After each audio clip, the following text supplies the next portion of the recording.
Yesterday morning, my son Ryan called me, his voice cracking with panic. "Mom, why are all the cards declined? My mother-in-law and I couldn't pay for lunch at the restaurant. People are laughing at us." His desperation filled me with a satisfaction I never thought I'd feel toward my own child. But to understand why I reached this point, I have to tell you what happened the evening before when my daughter-in-law, Dana, decided to humiliate me in front of the whole family. I'm 68 years old, and for the last few years, ever since I was widowed, I've become the personal ATM for my son and his wife. Every whim, every craving, every unnecessary expense came out of my savings. But yesterday, while I was serving coffee in my own home, Dana turned to her friends who had come to visit and let slip the words that would change everything forever. "That old woman is only good for paying our bills." My son Ryan, instead of defending me, burst out laughing as if he'd just heard the funniest joke in the world. I stood there, coffee pot in hand, watching them make fun of me in my own living room. My hands trembled, but not from sadness. They trembled with a cold rage I had never felt before, because in that moment I understood something I had been denying for years. To them, I wasn't a mother. I wasn't a mother-in-law. I wasn't even a person. I was just a bank account with legs. For 10 years, I was their financial salvation. When Ryan lost his job, I paid his rent for 8 months, $800 a month that came out of my pension without him lifting a finger to look for real work. When Dana wanted to refresh her entire wardrobe because she needed to look professional, it was $3,000 on my credit card. When they wanted to go on vacation to Hawaii because they deserved it after so much stress, another $5,000 disappeared from my savings. They never invited me on those vacations. Of course, I was good enough to pay, not to accompany them. "It's a romantic trip, Mom," Ryan would tell me whenever I hinted that I'd like to see the ocean. "You understand, right?" And I, like the fool I was for years, always understood, always paid, always kept quiet while they lived the life I financed. The last straw came 3 months ago when Dana decided she needed a new car. "The one we have is getting too old, Georgia," she told me in that syrupy voice she used when she wanted something expensive. "Besides, if we're going to have kids soon, we need something safer." A $15,000 down payment, $15,000 that represented 2 years of my savings. But I paid it, as always, because it was for the good of the family. But yesterday, after hearing those venomous words, after seeing my own son laugh at me, something in my heart changed forever. That night I couldn't sleep, not from sadness, but from a clarity that burned inside me. I got up at 3 a.m., turned on my computer, and began making the decisions I should have made years ago. First, I canceled all the additional cards they had in my name, every single one of the 5 cards they used as if they were their own. Then I closed the shared savings account where I deposited money every month for emergencies that were never real emergencies, but rather expensive restaurant bills and designer clothes. I also changed all the passwords to my bank accounts and removed their names from my automatic transfers. At 6 a.m., when I was done, I poured myself a coffee and sat in my favorite armchair. For the first time in years, I felt at peace. I knew that soon my phone would ring, and on the other end would be my desperate, humiliated son demanding an explanation, and I would be ready to give him one. The phone rang at exactly 9:15 a.m. I was sitting in my kitchen, enjoying my second coffee of the day, when I saw Ryan's name on the screen. I didn't answer immediately. I let it ring 3 more times while I savored a moment of power I hadn't felt in decades. When I finally picked up, his voice was desperate, almost hysterical. "Mom, why are all the cards declined? I'm here at the Crestview Grill with Dana's mother. We wanted to have lunch and celebrate her birthday, but none of the cards work. It's humiliating. People are staring at us. The waiter is getting impatient, and I don't have enough cash to pay a $200 bill. What's going on?" The irony was delicious. They had chosen the Crestview Grill, the most expensive restaurant in town, to impress Dana's mother, the same place I was never invited to, despite having paid for family dinners there for years when they went without me. Now they were there, surrounded by the high society they so desperately wanted to impress, and they couldn't even pay for a single dish. "Good morning, Ryan," I replied with a calmness that surprised even me. "The cards are canceled because I've decided I'm no longer going to finance your lifestyle." "What? Are you crazy? We're in public. Dana's mother is here. How am I supposed to explain that my own mother left me high and dry? This is ridiculous." "What's ridiculous, son?" "Was hearing you laugh yesterday when your wife said I was only good for paying your bills. What's ridiculous is realizing that for 10 years, I've been treated like an ATM instead of your mother." There was a long silence on the other end. I could hear voices in the background, probably Dana and her mother wondering what was happening. The waiter must have been waiting for the payment, and other diners were likely starting to notice the awkward situation. "Mom, please don't do this now. We can talk later, but I need you to reactivate the cards. Just for today, I promise." I cut him off. "No more promises, Ryan. No more just for today. For 10 years, I've heard the same promises. For 10 years, I've been your easy solution for everything. But yesterday, I learned something important. You don't respect me. You don't value me.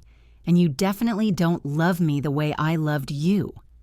"That's not true. Of course we love you. Dana was just joking. You know how she is." "I know exactly how she is, Ryan. And I know exactly how you are. That's why I made this decision." I could hear him breathing heavily. I imagined the situation at the restaurant was getting more tense with each passing minute. His mother-in-law had probably noticed something was wrong, that the gold card he always used to impress wasn't working. "Mom, please. We can't just stand here. What do you want us to do? Wash dishes? Should we call the police? This is a humiliation." "Now you know how I felt for years," I replied. "The difference is you're 35 years old and should be able to solve your own problems." "Are you sick? Are you feeling okay? This isn't like you, Mom. You've never been this cruel." "Cruel?" That word hit me like a slap. I was cruel after years of sacrificing, of depriving myself of things I wanted to give them everything they asked for, after working until I was 65 to ensure they had a decent inheritance, after being left alone every Christmas while they traveled with my gifts of money. "Cruel was laughing at me yesterday," I said with a coldness I didn't know I possessed. "Cruel was treating me like I was invisible for years except when you needed money.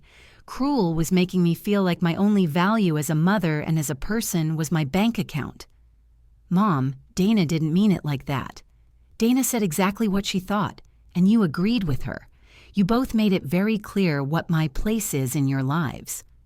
I heard louder voices in the background, Dana asking what was going on, her mother making comments I couldn't quite distinguish. But that sounded annoyed. The waiter had probably already brought the check and was waiting with that forced patience they use when they know there's a problem. "Look, Mom," Ryan said, "I get that you're upset, but this isn't the way to handle it. We can sit down and talk like adults, but right now, I need you to help me. Just this one more time, and then we can change things. Just this one more time." I laughed, and my own laughter sounded strange, bitter. Do you know how many times I've heard that phrase? Do you know how many last times I've financed over the past 10 years? But Mom, no, Ryan, not this time.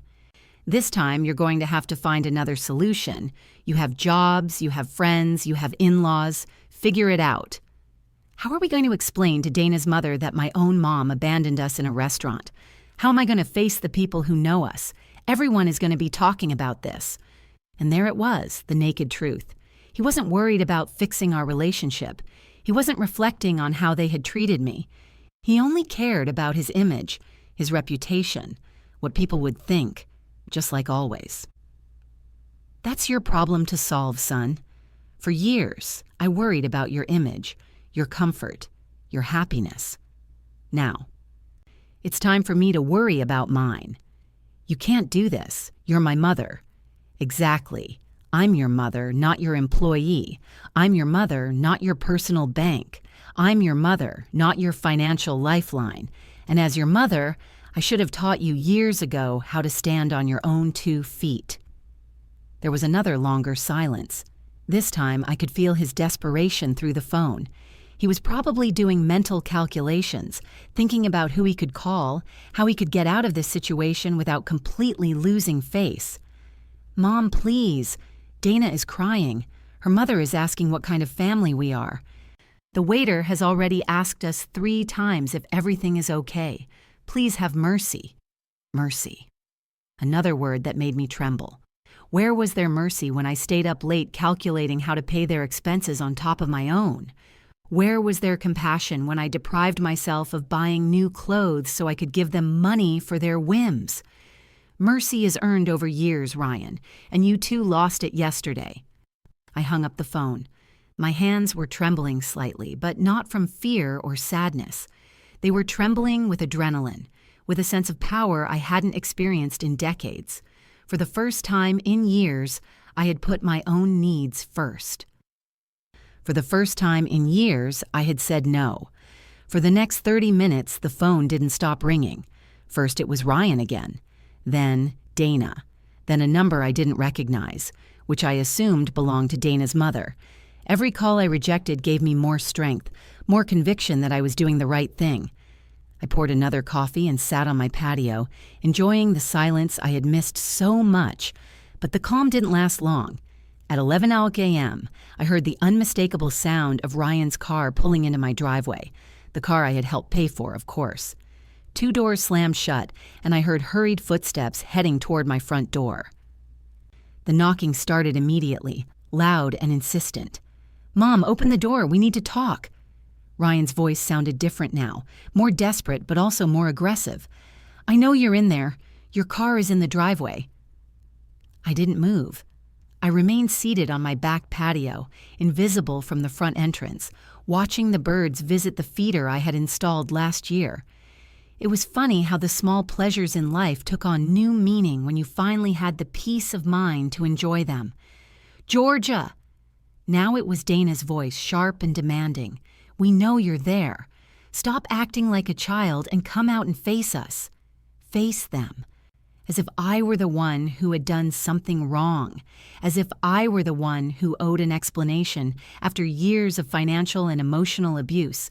The irony was so absurd, it almost made me laugh. The knocking intensified. I could hear they were using their feet now, not just their fists. My front door, the oak door my late husband had installed with such care, was being pounded on as if it were the entrance to a seedy bar. "This is ridiculous," Dana shouted. "You made us look like beggars in front of everyone. Ryan's mother-in-law had to pay for our lunch. A 70-year-old woman had to take money out of her purse because her daughter-in-law is a lunatic." Ah, so that's what happened. Dana's mother had to rescue them. I pictured the scene. Ryan sweating bullets as he tried to explain why none of his cards were working, Dana making up pathetic excuses, and finally the older woman having to save the day. The humiliation must have been exquisite. "Mom, please," Ryan sounded on the verge of tears. "People are already talking. Everyone at the restaurant was staring at us. Some even took out their phones. This is going to be all over social media." Social media, of course. That was their biggest concern. Not the fact that they had hurt their mother, not the recognition that they had crossed a line. They only cared about their public image, their reputation in those social circles where they loved to show off the lifestyle I financed. The knocking stopped for a moment, but I could hear their voices arguing in furious whispers. They were probably deciding on their next strategy. I knew Dana well enough to know she had a full arsenal of emotional manipulations, and Ryan had learned well from her over the years. "Georgia?" Dana's voice changed tone completely. Now it sounded soft, almost sweet. "I know you're upset, and you have every right to be. Maybe what I said yesterday sounded bad, but you know I didn't mean it. I was just joking with my friends. You know how we women are when we get together. Sometimes we say things without thinking." It was fascinating to hear how she could change her personality in seconds. From the furious woman who had been screaming and kicking my door, she had now transformed into the understanding daughter-in-law who had only made a small communication error. "Mom," Now it was Ryan who had adopted the gentle tone. "I understand we hurt you. Dana explained to me what happened yesterday, and you're right to be upset. But declining the cards doesn't solve anything. It just makes things worse for everyone." For everyone. Not for me, of course. For them. For their comfort. For their lifestyle. My emotional well-being was still not part of the equation. "Please, Mom, we can fix this. We can change things." Ryan's voice broke slightly. "But I need you to reactivate the cards today. I have bills due.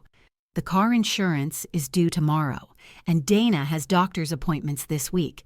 We can't just be left without money out of the blue." Without money, as if it were their money, as if I were responsible for their insurance, their medical appointments, their expenses as independent adults. In that moment, I understood with crystal clarity that they truly didn't see the difference between my money and theirs. In their minds, my savings were a family resource, not the result of decades of work and sacrifice from a woman who had already paid her dues in life. "Georgia, please think about what you're doing." Dana had switched strategies again. Now her voice sounded concerned, almost motherly. "What will people think if they find out you cut off your own son? What will they say at church? What will the family think?" The church. The family. It was always the same with her, using my reputation, my relationships, my image as emotional leverage, as if my worth as a person depended on what others thought, as if my dignity was less important than the opinion of people who probably didn't even know how they treated me in the privacy of our home. "Look, Mom," Ryan had adopted a more serious, more adult tone. "I understand you want us to change some things. We can talk about boundaries, about how to better manage the family finances, but this isn't the way. This is emotional manipulation." Emotional manipulation. The words echoed in my head like a slap. I was being emotionally manipulative after years of subtle blackmail, of being made to feel guilty every time I hesitated to give them money, of them using my motherly love to empty my bank account. The projection was so obvious it almost made me laugh. The knocking started again, but now more spaced out, less aggressive. They were realizing that the brute force strategy wasn't working. I could hear them move away from the door, probably walking around the house to see if they could spot me through a window. "Georgia!" Dana yelled from what sounded like my side window. "We saw your shadow. We know you're in there. Stop hiding like a coward." Coward? There was the real Dana again, the one who emerged when the sweet manipulations failed, the woman who had called me that old woman the day before, who had turned my generosity into a reason for mockery, who had trained my son to see me as a resource instead of a person. I got up from my chair and walked slowly to the window from where she had shouted.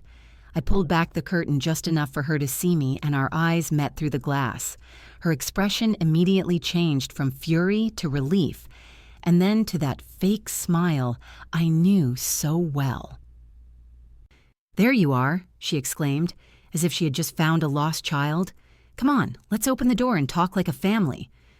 I looked her directly in the eyes for a long moment, feeling a strange calm. Then, very slowly, I closed the curtain again. I heard her shriek of frustration, followed by more pounding on the window, but this time I didn't flinch. I went back to my patio and sat down again. The phone immediately started ringing, but I silenced it. For the first time in years, my home was truly my own. The shouting and banging continued for another hour, but they gradually lost intensity. From my back patio, I could hear fragments of their frustrated conversations, their desperate plans to make me change my mind. Dana suggested calling a locksmith to force the door open, but Ryan reminded her that would be breaking and entering. Even in their desperation, they didn't want to risk real legal trouble. Finally, I heard the car doors slam shut and the engine drive away. But I knew this was far from over. I knew Dana well enough to know she was already planning her next move, probably something more elaborate and emotional. I wasn't wrong. At 3:00 p.m., my phone started ringing with unknown numbers. First, it was Dana's mother, her voice polite but firm. "Georgia, dear, I think there's been a misunderstanding. Dana told me what happened, and I'm sure we can resolve this like civilized adults." I hung up without answering. Then it was my sister Elaine, who lives in another state and had obviously received a heavily edited version of the events.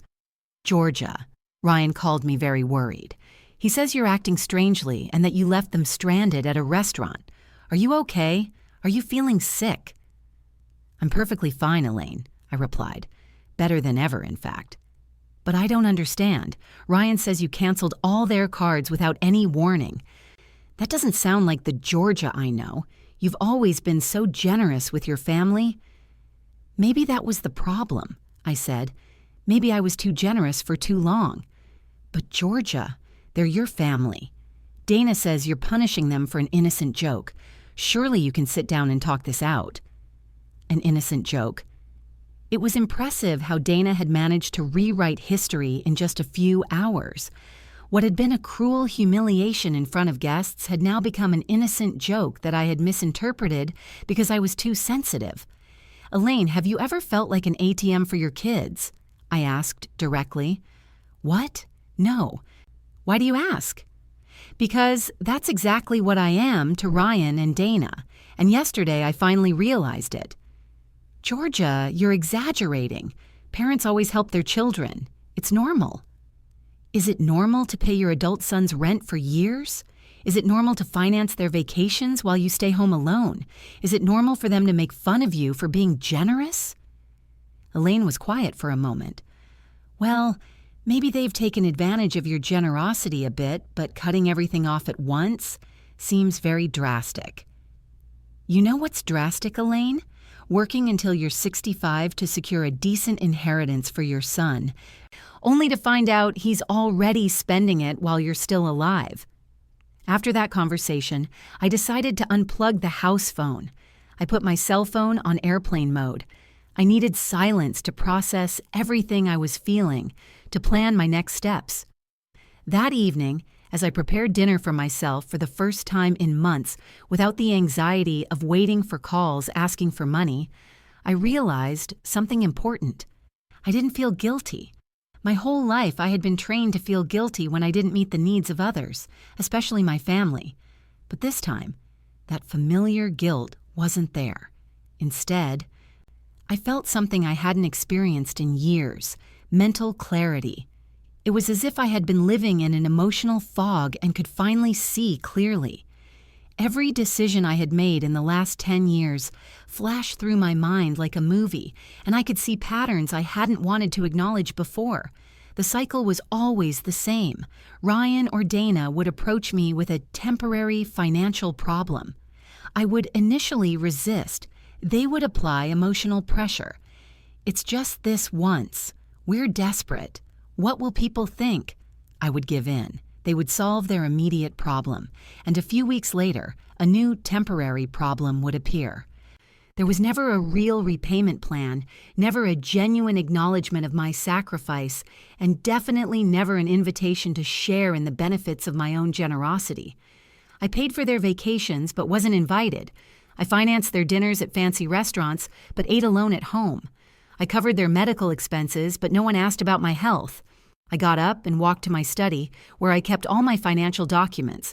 It was time to do the real math to understand exactly how much I had spent on them over the years.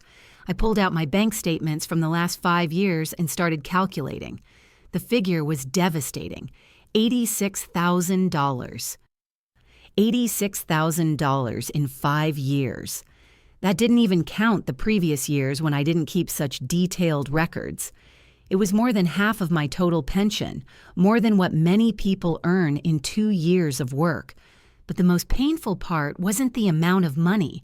It was realizing that in exchange for those $86,000, I had received mockery, indifference, and the treatment of being seen as an obligation rather than a blessing. As I reviewed the numbers, I found something that made me tremble with rage. They had been using one of my cards for premium streaming services, expensive gym memberships, and magazine subscriptions I didn't even know existed. Small monthly charges that added up to hundreds of dollars a year. Money that was automatically coming out of my account to pay for luxuries I never enjoyed. That night, I made another important decision. I took my will out of the file cabinet and read it carefully. I had drafted that document 5 years ago when I still believed I was securing the future of a loving and grateful family. Ryan was the sole beneficiary of everything: the house, the savings accounts, the investments, everything. But now I saw that will with different eyes.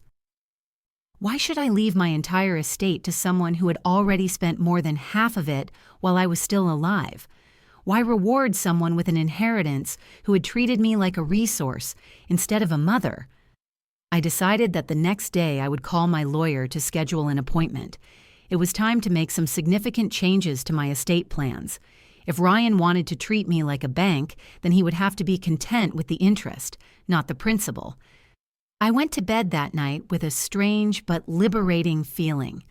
For the first time in years, I had made decisions based solely on my own well-being. For the first time in years, I hadn't stayed awake worrying about the financial problems of other adults. I slept better than I had in months.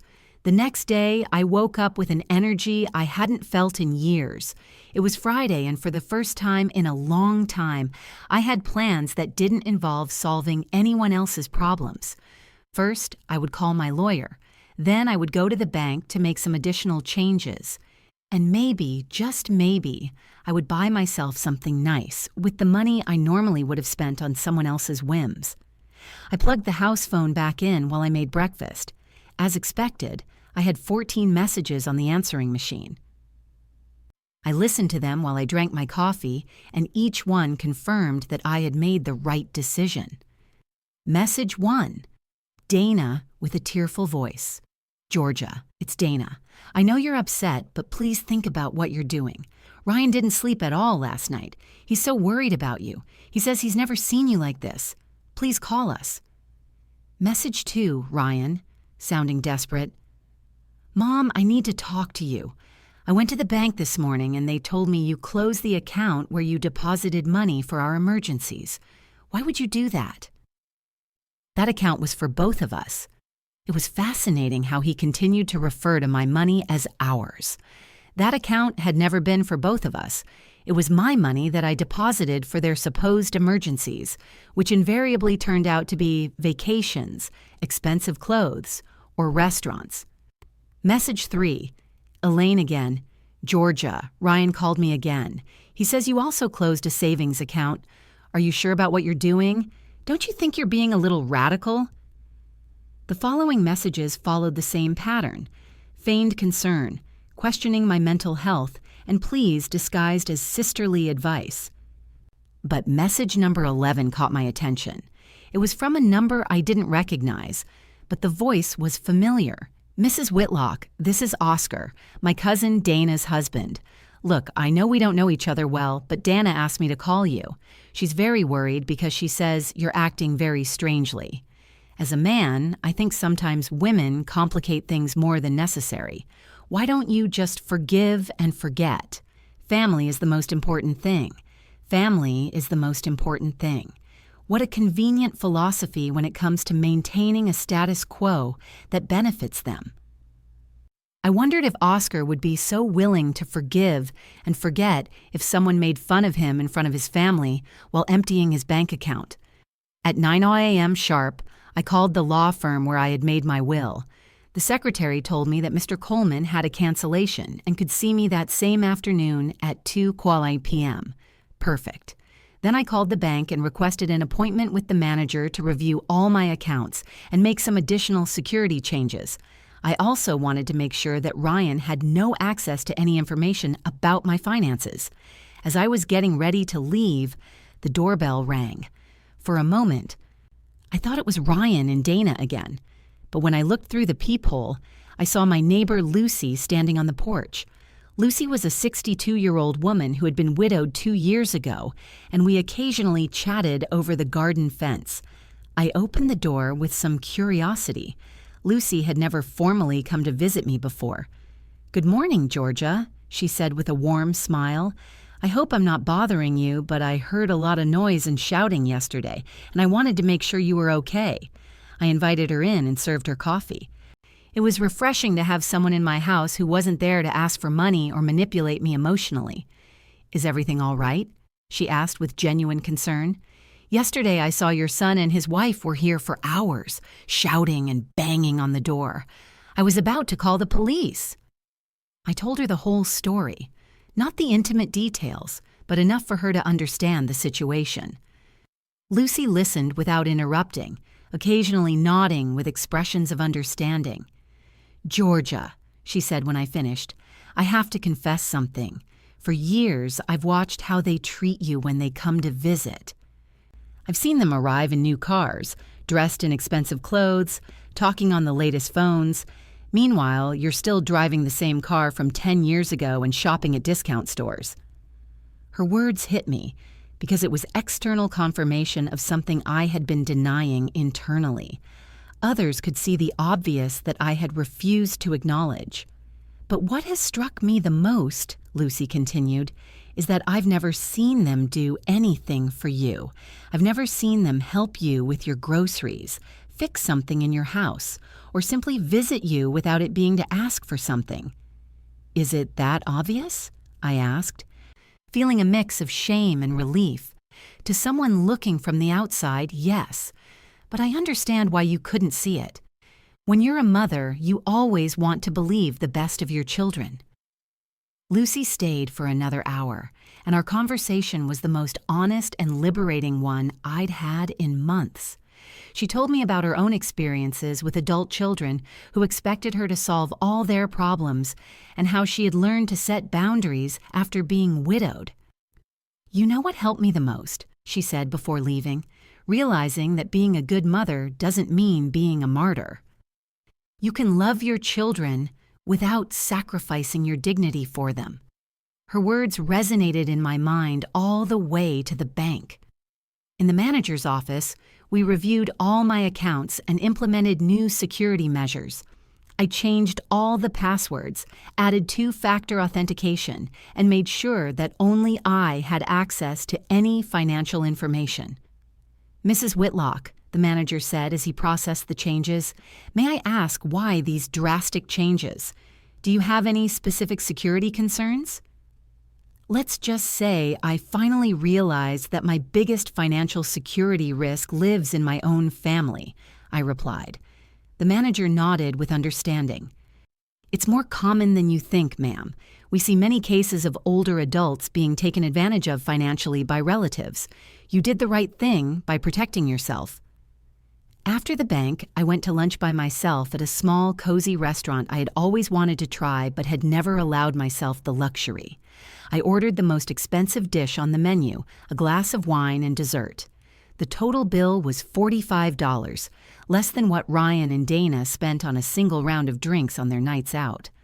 As I savored my lunch, I realized something important. It had been years since I'd enjoyed a meal without the constant anxiety of calculating how much it was costing me, how much I might need to set aside for Ryan's next emergency, or whether I could afford this small, personal pleasure. For the first time in years, I was eating with true appetite and enjoyment. The appointment with Mr. Coleman, the lawyer, was revealing in ways I hadn't anticipated. When I explained the situation and my desire to change my will, he showed no surprise at all. In fact, he told me that cases like mine were more frequent than I imagined. "Mrs. Whitlock," he said as he reviewed my current will, "I see we drafted this document 5 years ago. At that time, you designated your entire estate to your son, Ryan. Are you sure you want to make significant changes?" "Completely sure," I replied. "Over these 5 years, I've seen my son's true character. He has shown that he doesn't value my generosity, and frankly, he has already spent more than half of his inheritance while I'm still alive."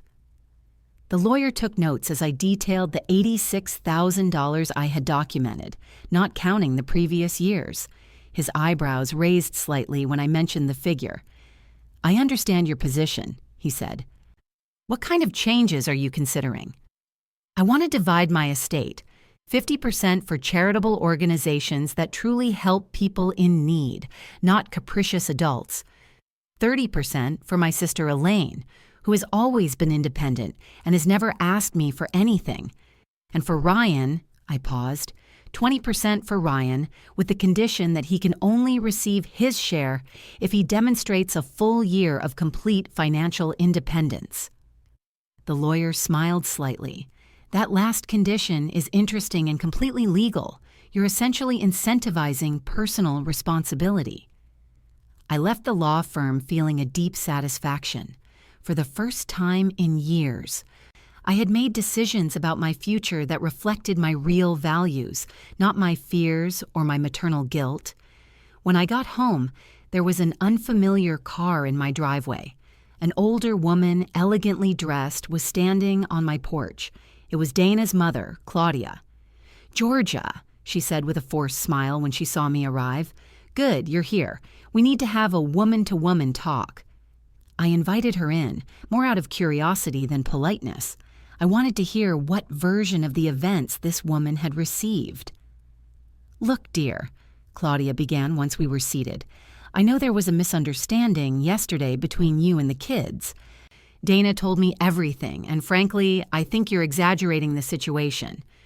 "Exaggerating?" I asked. "Well, yes. Dana says she made a comment that you misinterpreted, and now you've taken very drastic measures. Canceling your own son's credit cards? That seems like a very extreme reaction for a simple joke between women." A simple joke between women. It was impressive how the narrative had evolved. Now, it wasn't just an innocent joke, but it was also my fault for not having a sense of humor. "Claudia," I said calmly, "do you give your daughter unlimited credit cards?" "No." "Do you pay your adult daughter's rent?" "No." "But that's different." "Do you finance your daughter's vacations while you stay home alone?" Claudia shifted uncomfortably in her chair. "Georgia, every family handles their finances differently." "Exactly. And I've decided to handle mine differently from now on." "But think about Dana and Ryan. They're young. They're building their future. They need support." "They are 35 and 32, respectively. At that age, I had already raised a son, worked for years, and saved for my old age without help from my parents. Times were different then. Times are different, that's true.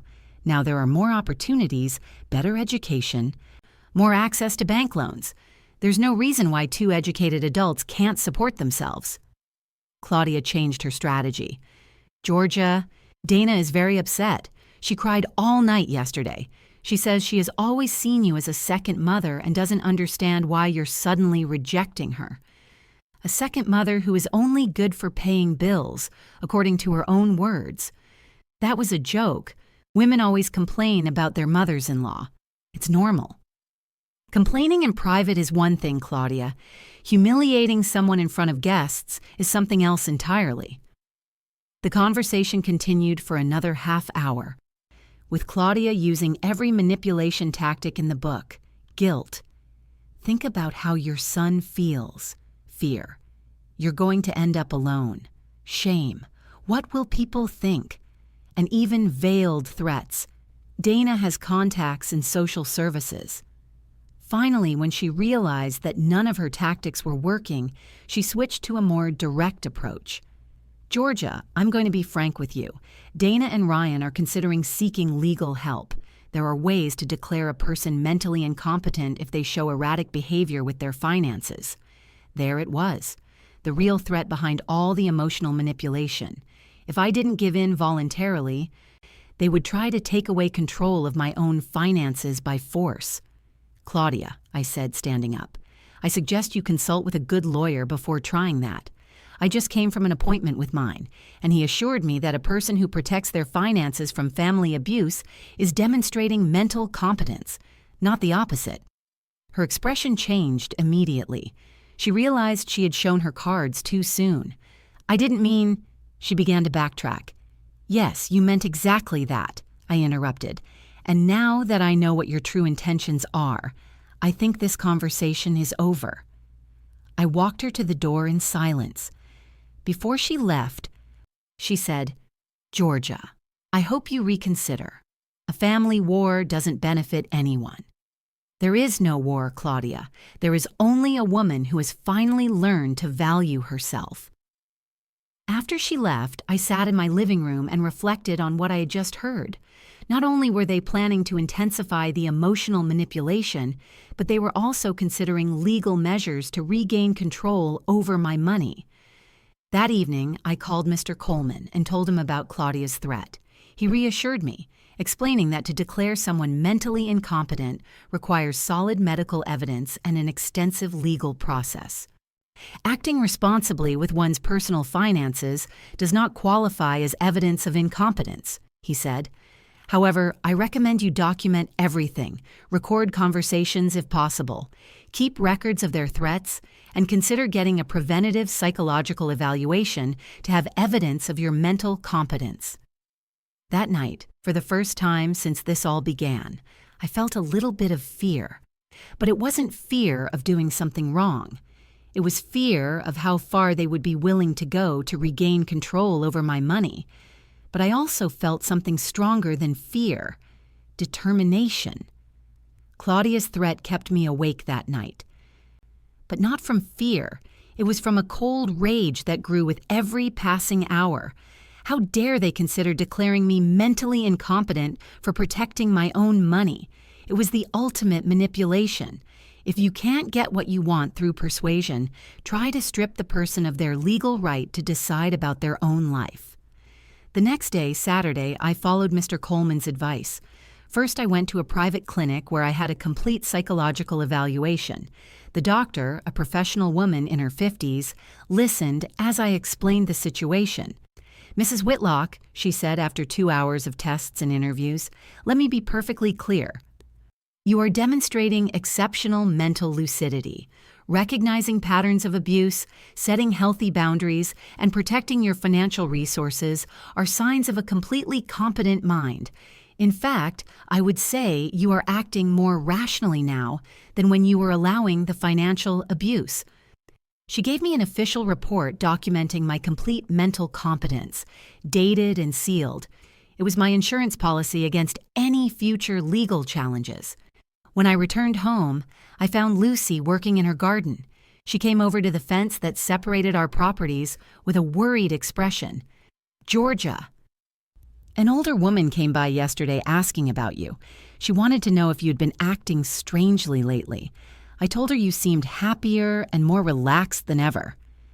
I told her about Claudia's visit and her veiled threat. Lucy listened with growing indignation. "That's unbelievable," she exclaimed. "Trying to have you declared incompetent for not wanting to give away your money is the most absurd thing I've ever heard." "What bothers me the most," I said, "is that they truly believe they are entitled to my money. They don't see it as my estate. They see it as their inheritance paid in advance." "You know what you need," Lucy said with a mischievous smile. "You need to get out and enjoy your freedom. When was the last time you did something just because you wanted to?" She was right. I had spent so many years living according to the needs and demands of others that I had forgotten what it felt like to do something simply for personal pleasure. "There's a 5-day cruise leaving next Wednesday," Lucy continued. "I was supposed to go with my sister, but she had to cancel due to health issues. Would you like to come with me?" The idea thrilled me immediately. When was the last time I had traveled for pleasure? When had I slept in a bed that wasn't my own, eaten in a restaurant without calculating the cost, or simply relaxed without the constant anxiety of Ryan's next financial crisis? "I would love to," I replied without hesitation. That afternoon, we booked the cruise, $1,500 per person for 5 days, all inclusive. It was a fraction of what I had spent on Ryan and Dana's last vacation. But this time, it would be for my own enjoyment. Sunday morning, while I was figuring out what to pack for the cruise, the doorbell rang. It was Ryan alone this time. He looked terrible. Deep, dark circles under his eyes, wrinkled clothes, a desperate expression. "Mom," he said with a broken voice, "please, we need to talk without Dana, without shouting, just you and me." I let him in, but kept my emotional distance. I had already learned to recognize when I was being manipulated. "Mom, I'm desperate," he began. "The car insurance is due on Monday and I don't have the money to pay it. If I don't renew it, I can't legally drive. And without a car, I can't get to work." "How much is the insurance?" I asked. $250. "And how much did you earn last month?" $3,500. "But what?" "Ryan." "But we have expenses. The rent, food, utilities. And what else do you spend money on?" He was quiet for a moment. "Mom, don't you understand? Living is expensive. Living is expensive when you have a lifestyle you can't afford," I replied. "Tell me one thing, son. How much did you spend on restaurants last month?" "I don't know. Maybe..." "How much do you spend on streaming services, gym memberships, food delivery apps?" "That's different, Mom. Those are basic necessities."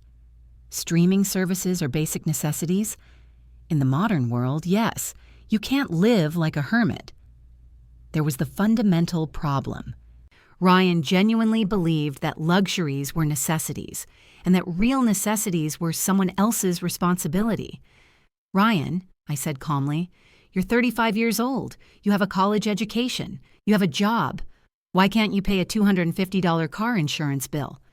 "Because there's no money left after everything else." "Then cut back on everything else." "It's not that easy. You can't just cut expenses like that." "Why not?" Why?" He became visibly frustrated. "Because we have a life to maintain. A life you can't afford, but you've always been there to help us."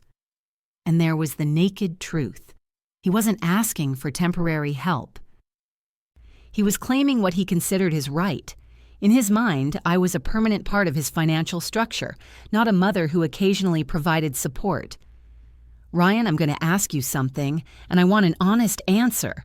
Have you ever, in these 10 years, made a real budget and tried to live solely on your salary?" He fell silent.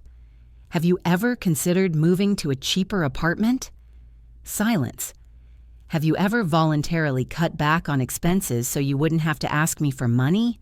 "Mom, those are unfair questions." "Unfair? It's unfair to ask a 35-year-old adult if he has tried to live within his means? You don't understand the pressure we're under. Dana has expectations. Her friends live a certain way. We can't look poor." "And when did you consider that my expectations and my financial pressure mattered?" For the first time in the conversation, Ryan was completely silent. I could see in his eyes that he was processing something he had never considered before. "Mom," he finally said in a softer voice, "I never thought... I didn't know you felt pressured." "Really? You never wondered how I could afford your lifestyle while I ate beans and rice? You never wondered why I never bought new clothes for myself but always had money for your emergencies?" Tears began to roll down his cheeks. I thought you liked helping us. I thought it was your way of showing love. And it was, Ryan. But you turned my love into an obligation. You turned my generosity into an expectation. And finally, you turned my sacrifice into a reason for mockery.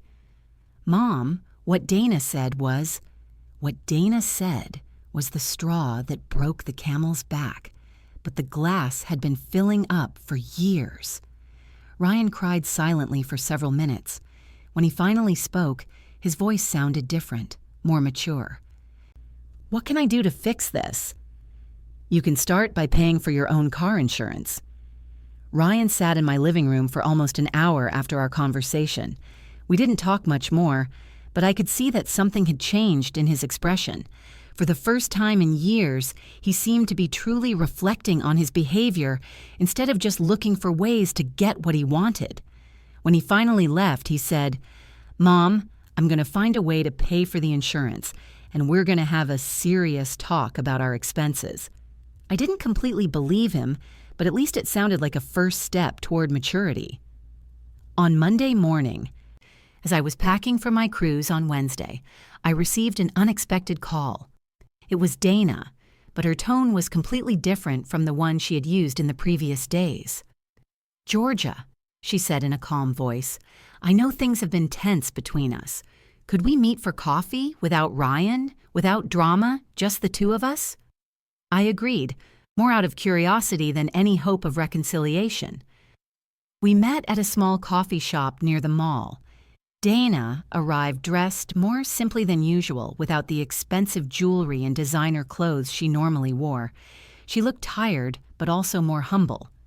"Georgia," she began after we ordered our coffees, "I want to sincerely apologize for what I said last week. It was cruel, disrespectful, and completely inappropriate." "What made you change your mind?" I asked directly. "Honestly, the humiliation at the restaurant. But not just that. These past few days, I've had to face the reality of our finances without your support, and I realized something terrifying." "What was that?" "That we have no idea how to live within our means. We've been living for years as if we were rich because you financed the difference between our income and our expenses." It was the first time I had heard Dana offer an honest reflection on her financial situation. "Yesterday," she continued, "Ryan and I sat down and made a real budget just with our salaries without any outside help. Do you know what we discovered?" "Tell me." "That we spend almost double what we earn. Double, Georgia. Not just a little more, but double. And you always covered the difference." "And what are you going to do now?" "We're going to have to make drastic changes.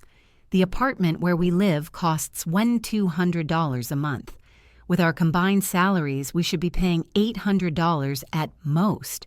We're going to have to move." "And is Ryan on board with that?" "He resisted at first, but when he saw the numbers on paper, he had no choice. We're also going to have to cancel memberships, services, and completely change the way we socialize." Dana paused to take a sip of her coffee. "Georgia, I want to ask you something, and please be honest with me. When did you start to resent our financial dependence?" The question surprised me with its directness. I think the resentment grew gradually, but it crystallized when I realized that you not only expected my help, but took it for granted. "When was that?" "When you stopped asking me for money and just started using it. When the additional cards became a normal thing. When my savings became your automatic emergency fund." Dana nodded with a look of shame. "You're right. At some point, we stopped seeing you as a person who was helping us and started seeing you as a resource." "Exactly. Is there any way we can rebuild our relationship?" Dana asked me. "I'm going to be completely honest with you. The relationship we had before is gone. That relationship was based on an unsustainable dynamic, where I gave and you took. If we want to build something new, it has to be on completely different foundations." "What kind of foundations?" "Mutual respect, financial independence on your part, and a relationship where my value isn't determined by my economic utility." Dana was silent for a long moment. "Does that mean you'll never help us again?"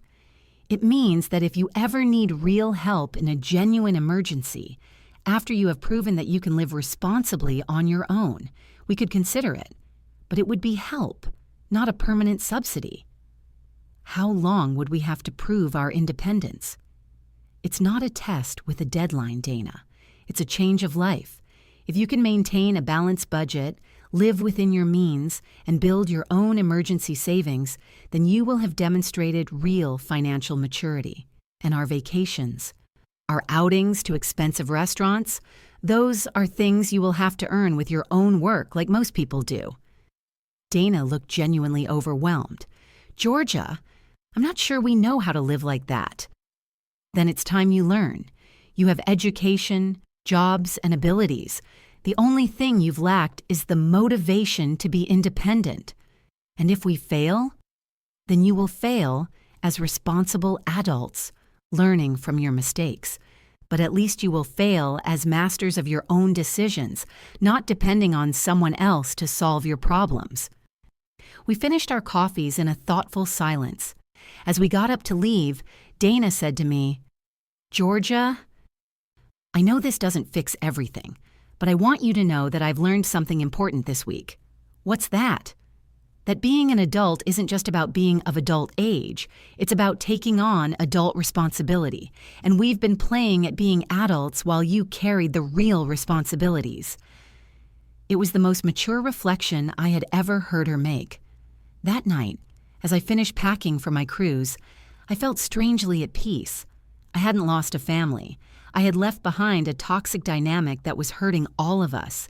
If Ryan and Dana truly wanted to change, they would have to prove it with actions, not words. On Tuesday, I received a text message from Ryan. "Mom, I got a personal loan to pay for the car insurance. I also found a cheaper apartment.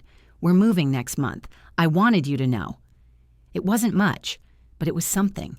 A small step toward the independence they so desperately needed.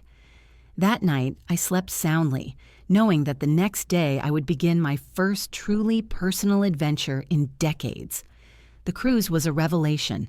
5 days of waking up when I wanted, eating whatever I craved, and doing activities just because they brought me pleasure. Lucy turned out to be the perfect travel companion, independent, fun, and completely free of family drama. On the ship, I met other women my age who had been through similar experiences. During one dinner, a woman named Elaine told me how her 3 adult children had drained her retirement fund before she finally said enough was enough. Another woman, Isabel, had discovered that her son was using her credit card to gamble online. "What surprised me the most," Isabel said as we watched the sunset from the deck, "was realizing that I wasn't the only one. I thought it was a problem unique to my family. But it turns out there's a whole generation of parents who don't know how to say no to our adult children." When I returned home on Sunday, I felt renewed. 5 days without a single call asking for money, without financial anxiety, without the constant burden of solving other people's problems. It was like remembering who I was before I became the family bank. There were several messages on my answering machine, but to my surprise, none of them were a desperate demand for money. Ryan had called twice simply to see if I had arrived home safely from the trip. Dana had left a short message. "I hope you enjoyed your cruise. We'd love to hear about your experience when you have time." On Monday morning, Lucy came to visit with coffee and pastries to hear all the details of the trip. As we chatted on my patio, I saw Ryan's car park in my driveway. But this time, instead of getting out immediately and heading for my door, he sat in the car for several minutes. When he finally rang the doorbell, his expression was different. He seemed nervous, but also more mature somehow. "Mom," he said when I opened the door, "I know you just got back from your trip, but could we talk for a moment?" I invited him in. Lucy discreetly excused herself and went back to her house. "Mom, I wanted to tell you what we've been doing this week," Ryan began. "Dana and I moved into a smaller apartment. We're paying $400 less in rent per month." "How do you feel about the change?" Honestly, it was tough at first. The apartment is smaller, it's in a less fancy neighborhood, but after a few days, I realized something important. What was that? That I can sleep peacefully knowing that we're paying for everything with our own money. I don't have that constant anxiety of not knowing how we're going to cover next month's expenses. It was the first time I had heard Ryan talk about financial anxiety from his perspective. It had never occurred to me that he might have also been stressed by the unsustainability of his lifestyle. We also canceled the expensive gym memberships and signed up for a basic one that costs a fifth of the price, he continued. And Dana found a part-time job on weekends to generate extra income. Dana is working more? Yes, and it was her idea. She says she wants to contribute more actively to our finances instead of just managing money that comes from other places. I was surprised to hear that Dana had taken that initiative. "Mom, I also wanted to apologize formally, not just for what happened 2 weeks ago, but for all these years. I never realized I was treating you like an ATM instead of my mother." "What made you realize it?" "When we had to make our first real budget, I realized I had no idea how much it really cost to live. My entire adult life, I had been living beyond my means because you covered the difference."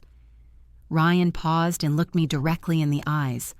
"Mom, I want you to know that these last few days have been the first in years where I truly feel like an adult, making my own decisions, solving my own problems, being responsible for my own consequences. And how does that feel? Terrifying, but also liberating. I didn't know how much weight I was carrying until I got rid of it. The weight of knowing deep down that I wasn't truly independent. The weight of knowing I was living a financial lie. The weight of knowing that my lifestyle depended on exploiting my mother's generosity. Those words hit me deeply. For years, I had thought I was the only one suffering in that dynamic. But it turned out that Ryan had also been carrying guilt and anxiety. Mom, I know I have no right to ask you for anything after everything that's happened, but there's something I'd like to ask you. Tell me, do you think we can ever have a normal relationship? A relationship where I'm your son who visits you because he loves you, not because he needs something. The question moved me because it implied that he understood the difference. Ryan, that relationship can start today if you want it to. I've always wanted to have a son who visits me because he cares about me, not because I'm useful. So, would you like it if Dana and I came for lunch on Sunday? We'll bring the food, we'll cook, and we'll just spend time together. I would love that. After Ryan left, I sat in my living room reflecting on everything that had changed in 2 weeks. I had lost my role as my family's financial savior, but I had gained something more valuable, my self-respect and the possibility of a genuine relationship with my son. That night, I called Mr. Coleman to ask about modifying my will again. After the conversation with Ryan, I wanted to consider a different approach. Instead of punishing him permanently, I decided to create a will that rewarded maturity, demonstrated over time. Mrs. Whitlock, the lawyer said, you're thinking of a tiered will based on behavior. Exactly. If Ryan demonstrates real financial independence for 2 consecutive years, he could receive a larger portion.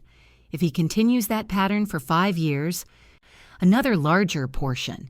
But if he falls back into his old habits, we revert to the original plan.